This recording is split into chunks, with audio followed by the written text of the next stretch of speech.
നമസ്കാരം.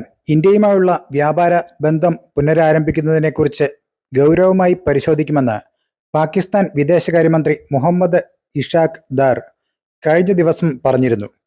ഇന്ത്യയുമായി 2019 ഓഗസ്റ്റിൽ അവസാനിപ്പിച്ച വ്യാപാര ബന്ധം പുനരാരംഭിക്കുന്ന കാര്യം ഗൗരവത്തോടെ പരിഗണിക്കുമെന്നാണ് ദാർ പറഞ്ഞത്.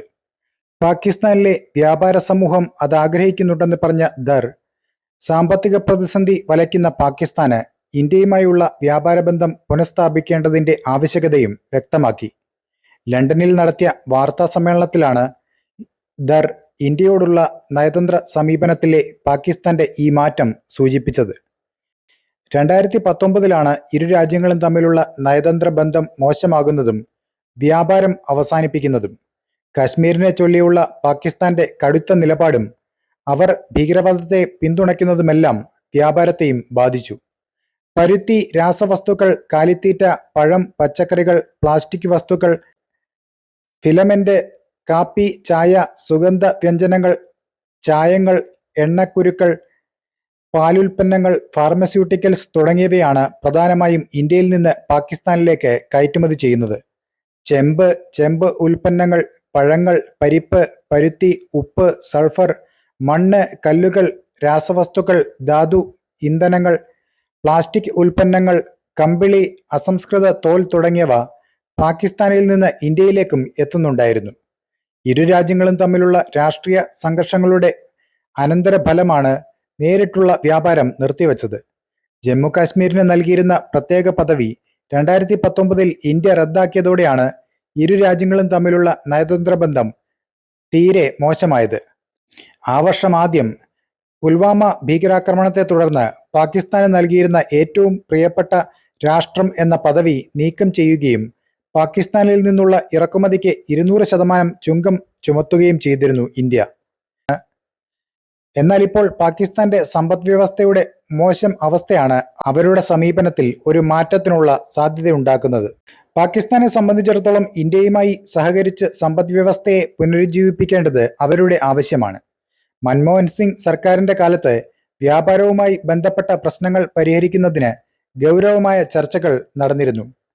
Federation of Indian chambers of commerce and industry അംഗങ്ങൾ പാകിസ്ഥാനിലേക്ക് പോയി പരസ്പരം പ്രയോജനകരമായ വ്യാപാര വ്യവസ്ഥകൾ ചർച്ച ചെയ്യുകയും വേൾഡ് ട്രേഡ് ഓർഗനൈസേഷൻ നിയമങ്ങൾ പ്രകാരം ഇന്ത്യക്ക് ഏറ്റവും പ്രിയപ്പെട്ട രാഷ്ട്രം പദവി നൽകാനുള്ള ഉദ്ദേശം പാക് സർക്കാർ പ്രഖ്യാപിച്ചിരുന്നു.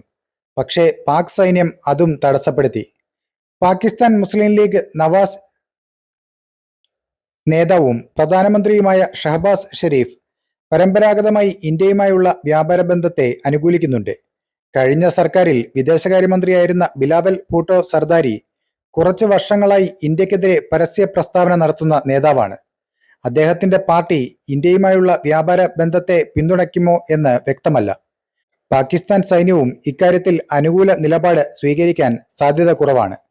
ഇന്ത്യയുമായുള്ള ബന്ധം എങ്ങനെ പുനഃസജ്ജമാക്കാം എന്ന കാര്യത്തിൽ പാകിസ്ഥാനിൽ ആഭ്യന്തര സമവായമില്ല എന്നതാണ് പ്രധാന പ്രശ്നം.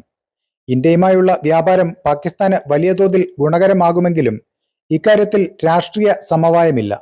അതുകൊണ്ടാണ് മുഹമ്മദ് ഇഷാഖ് ദറിന്റെ തുറന്നു പറച്ചിലിന് പിന്നാലെ ഇന്ത്യയുമായി വ്യാപാരം പുനരാരംഭിക്കാൻ പദ്ധതിയില്ലെന്ന് വിദേശകാര്യ മന്ത്രാലയത്തിന് പ്രസ്താവന ഇറക്കേണ്ടി വന്നത്.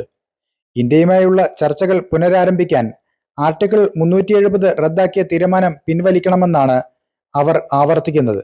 എന്നാൽ ഇത് നടക്കാൻ സാധ്യതയില്ല. ഭീകരവാദത്തെ തടയാൻ പാകിസ്ഥാൻ നിലപാട് സ്വീകരിക്കാതെ ഇന്ത്യയും വ്യാപാരം നടത്താൻ ആഗ്രഹിക്കുന്നില്ല. വ്യാപാരവും ഭീകരവാദവും ഒരുമിച്ച് കൊണ്ടുപോകാനാകില്ലെന്ന് വിദേശകാര്യമന്ത്രി എസ് ജയശങ്കർ ആവർത്തിച്ചിരുന്നു. പാകിസ്ഥാന്റെ ഭാഗത്തു നിന്നുള്ള സമ്മർദ്ദങ്ങൾക്ക് ഇന്ത്യ ഒരു തരത്തിലും വഴങ്ങിക്കൊടുക്കില്ല. നിലവിലെ ഇന്ത്യൻ സർക്കാർ ഒരു വിട്ടുവീഴ്ചയും ചെയ്യാനും പോകുന്നില്ല. ഇന്ത്യയുമായി വ്യാപാരം പുനരാരംഭിക്കണമെന്ന് പാകിസ്ഥാൻ വ്യവസായികൾ ആഗ്രഹിക്കുന്നുണ്ടെങ്കിലും അതേ വികാരം ഇന്ത്യയിലില്ല. പഞ്ചാബിലെ വ്യാപാരികൾ പാകിസ്ഥാനുമായി വ്യാപാരം നടത്താൻ ആഗ്രഹിക്കുന്നുവെന്ന് റിപ്പോർട്ട് ചെയ്തിട്ടുണ്ട്. ബന്ധം വികസിപ്പിക്കുക എന്നത് പാകിസ്ഥാന്റെ മുൻഗണനയാണ്. ഇന്ത്യയെ സംബന്ധിച്ചിടത്തോളം വ്യാപാര ലാഭം മാത്രമല്ല മുൻഗണന. പാകിസ്ഥാനുമായുള്ള സംഘർഷം കുറയ്ക്കുന്നതിനും ഇത് ഇന്ത്യക്ക് ഗുണം ചെയ്യും. എന്നാൽ പാകിസ്ഥാന്റെ മുൻകാല നിലപാടുകൾ ഇതിന് തടസ്സമായേക്കും. ഈ നിലയിൽ പരിശോധിക്കുമ്പോൾ ഇന്ത്യക്ക് പാകിസ്ഥാനെ ആവശ്യമുള്ളതിനേക്കാൾ പാകിസ്ഥാന് ഇന്ത്യയെ ആവശ്യമുണ്ട് എന്നതാണ് വസ്തുത. ഒരു മാസത്തിനുള്ളിൽ ഇന്ത്യയിൽ ലോക്സഭാ തെരഞ്ഞെടുപ്പ് ആരംഭിക്കാനിരിക്കെ ഇരു രാജ്യങ്ങൾക്കുമിടയിൽ കാര്യമായ ഒന്നും ഉടൻ സംഭവിക്കാൻ സാധ്യതയില്ല എന്നാണ് വിദേശകാര്യ വിദഗ്ധർ ചൂണ്ടിക്കാട്ടുന്നത്. അപ്പോൾ മറ്റൊരു വാർത്തയുമായി വീണ്ടും കാണാം. നന്ദി.